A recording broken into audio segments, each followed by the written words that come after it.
കൊച്ചി കാക്കനാട്ട് DLF ഫ്ളാറ്റിൽ ഛർദിയും വയറിളക്കവുമായി 350 പേർ ചികിത്സ തേടി. കുടിവെള്ളത്തിൽ നിന്നാണ് രോഗം പടർന്നതെന്ന സംശയം. ആരോഗ്യവകുപ്പ് ജലസാമ്പിളുകൾ ശേഖരിച്ചു. സാഹചര്യം ഗൗരവതരമെന്നും ശക്തമായ നടപടിയുണ്ടാകുമെന്നും ആരോഗ്യമന്ത്രി വീണ ജോർജ് പറഞ്ഞു. 15 ടവറുകളിലായി 1268 ഫ്ളാറ്റിൽ 5000-ന് മുകളിൽ ആളുകൾ ഇവിടെ താമസിക്കുന്നുണ്ട്. ഫ്ളാറ്റിലെ കിണറുകൾ, മഴവെള്ളം, ബോർവെൽ, മുനിസിപ്പൽ ലൈൻ തുടങ്ങിയവയാണ് പ്രധാന ജലസ്രോതസ്സുകൾ. ഇവയിൽ ഏതിൽ നിന്നാണ് രോഗം പടർന്നതെന്നാണ് കണ്ടെത്തേണ്ടത്. വെള്ളത്തിൽ നിന്നുള്ള ബാക്ടീരിയ അണുബാധ തന്നെയെന്ന് ആശുപത്രി അധികൃതർ പറഞ്ഞു. നഗരസഭ ഉണർന്നു പ്രവർത്തിച്ചില്ലെന്നാണ് താമസക്കാരുടെ ആക്ഷേപം.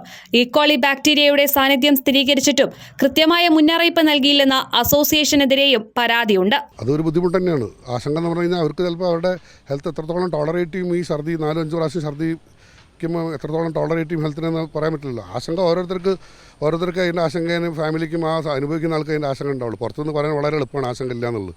സിറ്റുവേഷൻ ഞാനിപ്പോൾ എൻ്റെ ഫാമിലി ഞങ്ങൾ അനുഭവിക്കുന്നുണ്ട്. 3 ആൾക്ക് കിട്ടി.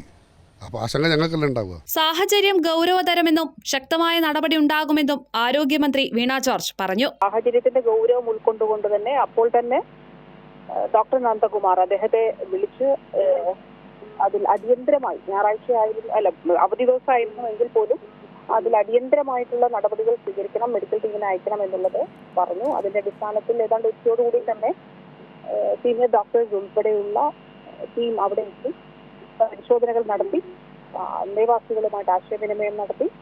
അതിന്റെ അടിസ്ഥാനത്തിൽ ഒരു പ്രാഥമിക റിപ്പോർട്ട് ഇപ്പോൾ സർക്കാരിലേക്ക് സമർപ്പിച്ചിട്ടുണ്ട്. ആരോഗ്യവകുപ്പ് സ്ഥലത്തെത്തി ജലത്തിന്റെ വിവിധ സാമ്പിളുകൾ ശേഖരിച്ചു. വരും ദിവസങ്ങളിൽ കൂടുതൽ പരിശോധനകളും ക്ലോറിനേഷൻ അടക്കമുള്ള നടപടികളും ഉണ്ടാകും. കൈരളി ന്യൂസ്, കൊച്ചി.